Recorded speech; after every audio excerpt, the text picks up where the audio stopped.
So you can see they have the same controls in the same position, IR, LED blaster. They even have the same camera modules. Along the side, you'll see the, of course, stylus is missing, but the same speakers with stereo sound, same SD card slot. Toward the bottom, you'll find your micro USB connection, still 2.0 for both devices. Same camera location, or not camera, but microphone location. Now on the left-hand side, we have another speaker grill and our headphone jack, and you can see it's a little thinner on the Tab Pro. Now if you look closely at the USB port, you can see they've actually kind of bumped it out to accommodate the thinner design. Now from the front, they mostly look identical. They have the same camera and sensors, but the buttons have changed. So if you look down here, you see we have a menu button on the Note versus the recent apps button on the Tab Pro. Now just like the 10.1-inch Tab 3 and the Note 2014 edition, these are geared toward landscape orientation with our Android keys down here. Our cameras up here with the IR blaster firing in that direction with the stereo speakers on the left-hand and right-hand side. In landscape orientation, you can see the bezels are thinner toward the left-hand and right-hand side. And you can see in landscape, or I'm sorry, portrait orientation, it feels a little awkward, but it's still pretty comfortable, and when it's this lightweight, it's less noticeable. Alright, so let's go ahead and boot this up for the first time. I'm just going to tap and hold the power button.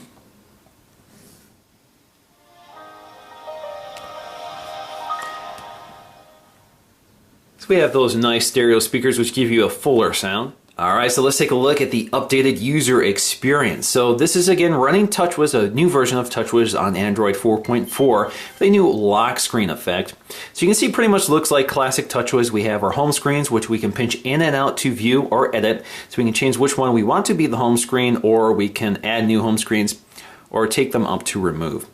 And then we have these two home screens which include apps. As you can see, it's geared toward professional users or enterprise customers like WebEx, Remote PC, eMeeting, and Handcom Viewer. All of these are generally not consumer apps. Handcom Viewer is an office suite which replicates apps like Word, Excel, and PowerPoint. We also have our app drawer, and as you can see, we have widgets and apps. You can pinch in and out to see all of your apps. They don't give you too many apps here. Again, they're geared toward professional users, so they've installed some standard Samsung apps, Google apps, as well as third-party apps. You can see we have a folder full of Samsung apps, which includes Knox Security, S Voice, World Clock, SideSync, which is kind of a pared-down version of Group Play. Basically, it's for sharing displays and images. And then we have our Google folder full of Google apps, standard apps such as Hangouts and Pictures. Of course, we have YouTube and other things like Samsung's video player and music player, contacts, the file browser. A lot of this is also on the home screen. Now we also have an updated version of the calendar app, which is just a lot cleaner and smoother than it was before. We have a new memo app, which again is also cleaner, more simple. It's basically a note-taking app. And then we have Dropbox, so you can get 50 gigs of free storage with your Dropbox account when you purchase one of these tablets and log on. Now we can see all the widgets they offer here, so quite a few widgets. We can see the apps we have downloaded. We can go to our editor here, so we can search widgets or uninstall widgets, and that'll change if we go to apps. So you can see you can create folders, sort by, uninstall or disable apps, set wallpaper, all of that is also available from here. Now we also have our new drop-down notification shade, which includes all of these quick access toggles, but not all of them appear in this view. If you want to see all of them, tap up here. That reveals all of them, and also reveals some of the features in here, which include Smart Stay and Smart Pause. Of course, we don't have the S Pen, so Air View and Air Command and all that other stuff is not included here. But Smart Stay and Smart Pause, pretty familiar features now. They go back to the GS3. So Smart Stay basically watches your eyes, prevents the screen from going to sleep. Smart Pause pauses video playback, again, when your eyes leave the screen. So of course we have airplane mode, blocking mode, which again is a do not disturb feature, which you can set or just enable. Reading mode, which only works within certain apps like Google Play Books app, basically changes the screen color for better reading conditions. Screen mirroring, so you can mirror the device's screen wirelessly to another device like a Samsung HD TV. Multi-window mode, which we're going to explore. Power saving mode. Now if you tap and hold any one of these, it takes you directly to the settings panel where you have a lot more control options. So for example, we're in the power saving mode, and you can toggle on specific features when you're in power saving mode. Now, if you go back down to the drop-down shade, you can see we have our brightness slider as well, and then we have our volume controls as well. And of course you see our notifications, which are expandable, and you can clear them all if you want, or jump quickly to your settings panel. That's one way of getting quickly to your settings panel. As you can see, they've also redesigned this so it's much more cleaner, much more uniform, with these nice uniform colorful badges and icons. So again, this tab viewer, and we're going to explore this a bit later. Now in terms of our Android keys, again, we now have a recent apps button, which brings us this sort of horizontal recent apps control. So you can see all of our recent apps and we can jump right to them if we want. This also gives us access to our task manager. And then we also have the option to close all of these apps at once. Now you can also just swipe certain apps out of the way just by swiping up or swiping down. And then some of these controls have dual purposes. So for example, if you tap and hold the home button, it takes you to Google now. Okay, Google, what's the weather like? It's 36 degrees and overcast in Rochester. And then if you double tap the home button, it takes you to S-Voice. What's the weather like? Here is the weather for Auburn Hills, Michigan. Today is cloudy and 35 degrees. Now we also have this new multi-window mode, which pops up when you swipe in from the right edge. You do have to go past the edge and swipe in, otherwise you just swipe between your home screens. So you can swipe in from the edge, or you of course can use the back button by tapping and holding on it. So again, these are the apps that are available in multi-window mode. Now there's actually two sort of multi-window modes. You can just tap on any one of these apps and it launches them into a separate window. So for example, if you launch Chrome this way, it gives you this window here. Now you can open up to 3 of these at once, so let's go ahead and do that. So let's do Gmail, YouTube.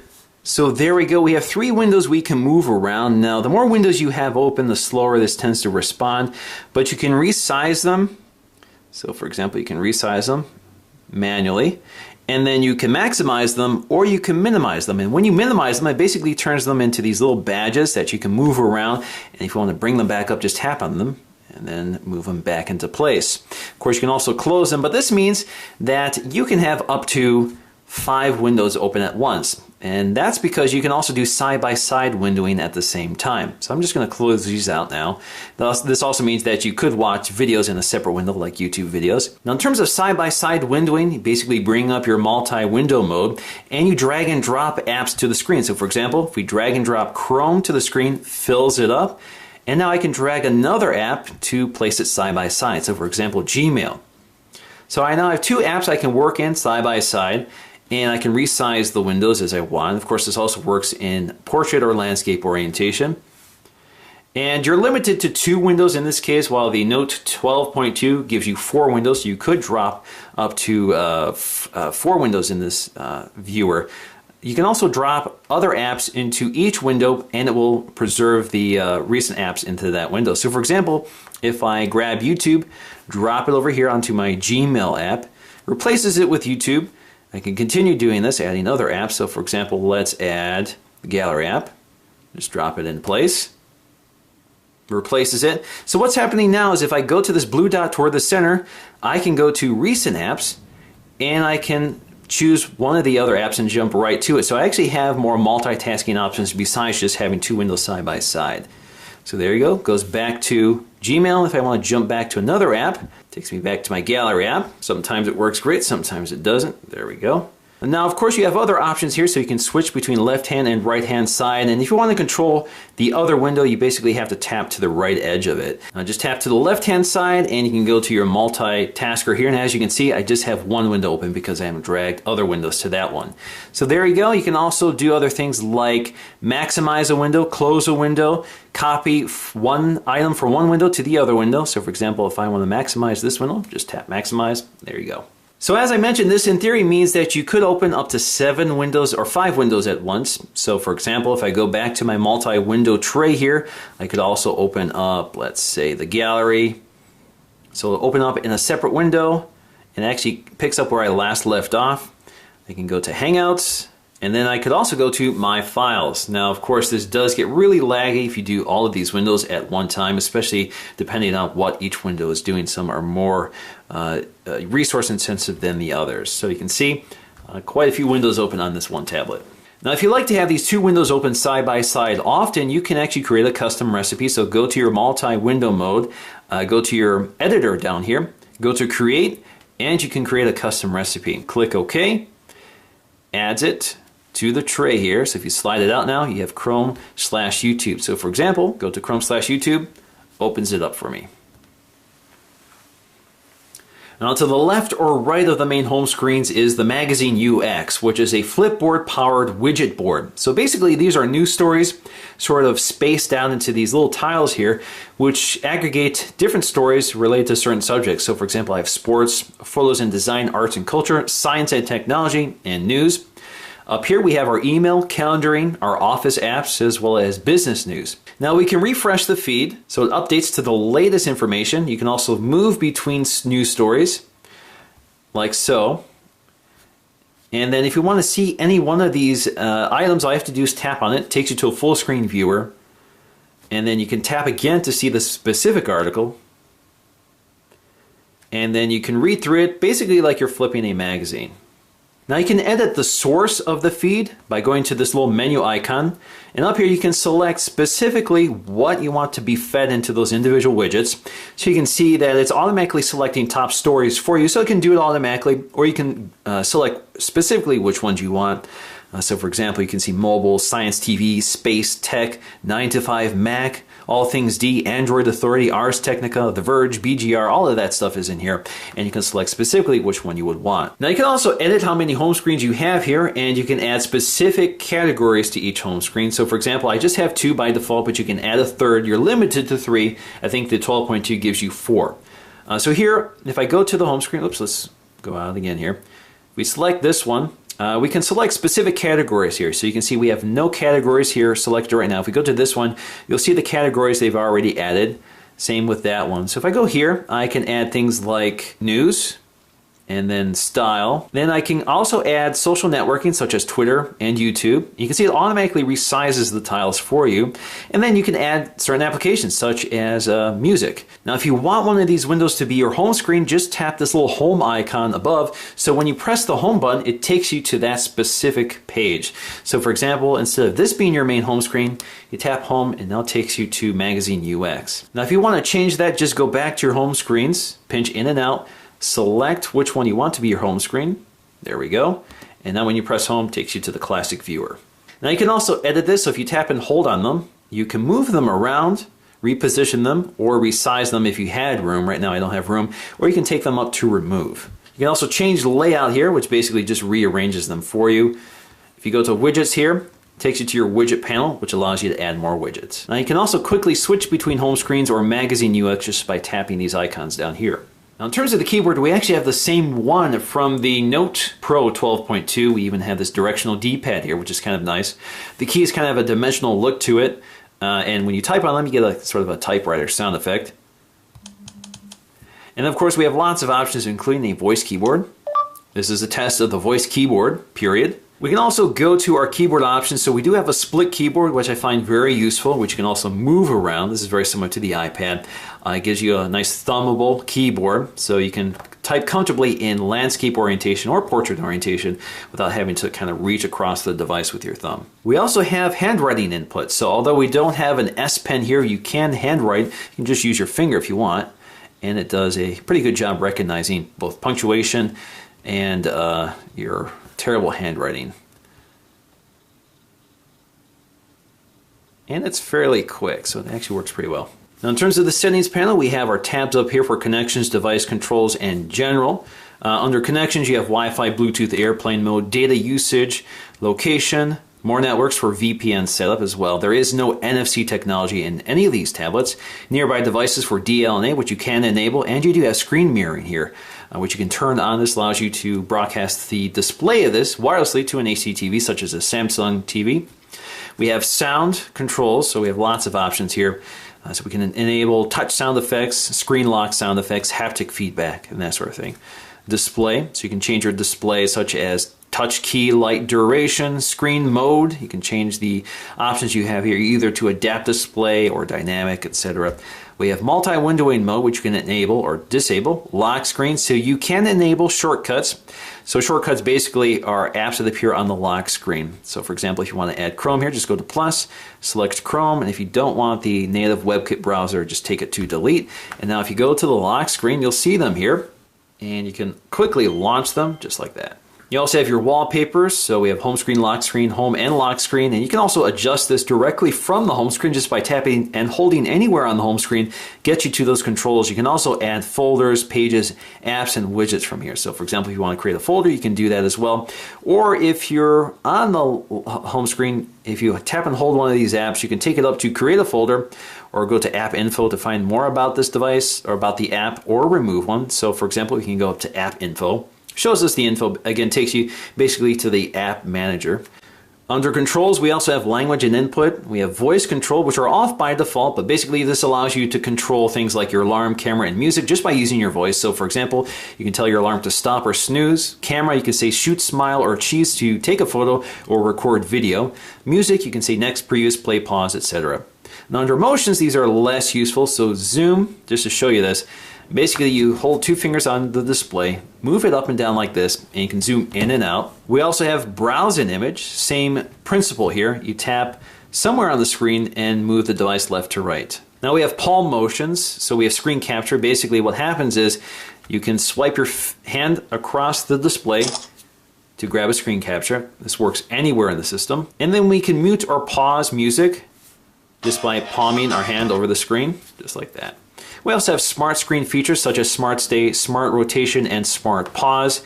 Again, Smart Stay, all of these are off by default, but Smart Stay basically monitors the presence of your eyes, prevents the screen from going to sleep. We also have Smart Rotation, which again uses the camera to monitor the orientation of your eyes versus the orientation of the tablet. So if you want to lay on your side and you don't want it to go automatically into portrait orientation, it's smart enough to determine that. We also have Smart Pause, which pauses playback of video when you avert your eyes from the video. Now if you ever want to enable or disable any of these smart screen features, just go up to your quick access toggles and either turn them on or turn them off. Now under general, we have our accounts, our cloud storage in both Samsung and Dropbox, backup and reset, date and time, accessories, application manager.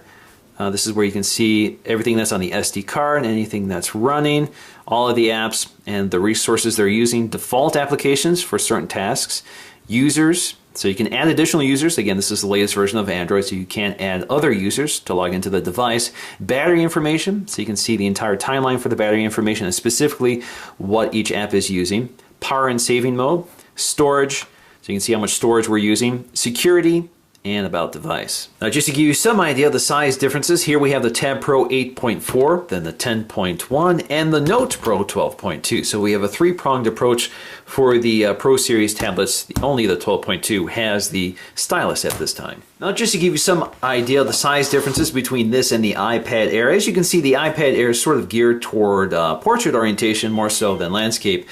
So this is more widescreen than the iPad Air, but it's actually even thinner than the iPad Air, just slightly. It's kind of hard to tell, and it's just as light, about 1 pound, and both of them have excellent displays. Of course, the display is more 4:3 here than widescreen, and the pixel density is also higher on the Tab Pro 10.1.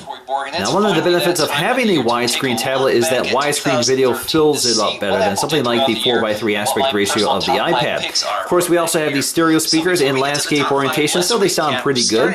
They're pretty loud and clear, although it would be nice if they faced the user as opposed to facing out toward the edges. Faster PCI storage. Now let's take a quick look at our camera app. So we have tap to focus, we can pinch in and out to zoom, we can shoot our photograph, we can tap and hold the shutter release to take up to 20 photos at once, and then we can record video.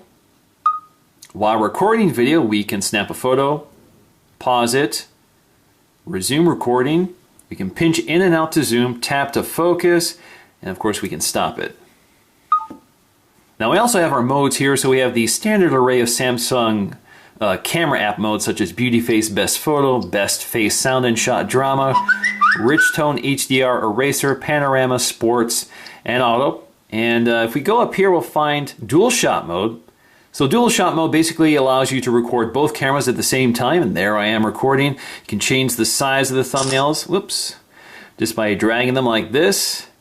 And of course you can also change the surround of that thumbnail to many others such as oval blur, instant pick, many options here. We also have lots of options up here. I'm not going to go through all of them for both still camera, video camera, settings. And then we can also use our voice to snap photos if we enable voice control. So we can say cheese record video. Now, taking a look at our Geekbench 3 scores, we can see that the two big tablets perform about the same, while the 8.4 is a little on the low side. Now, compare this to the iPad Air, which is ahead on all accounts for the other tablets, or compared to the other tablets. But then if we look at the Nexus 7, we can see that it does do a bit better than the Nexus 7, at least on the single-core score. So in conclusion, there's a lot to like about the Tab Pro 10.1-inch. It's nice, lightweight, and thin, with a beautiful high-resolution display that even bests the iPad Air. Looks great off-axis with bright, vivid colors, deep contrast, not much light bleeding along the edges. Also has those great stereo speakers and that widescreen aspect ratio for great video watching. And you have a lot of software capabilities such as multi-windowing mode and a new and improved version of TouchWiz, which just looks a lot better. We also have Magazine UX, which I actually really like. Again, I like services like Flipboard or HTC's Blink feed, which aggregates information into a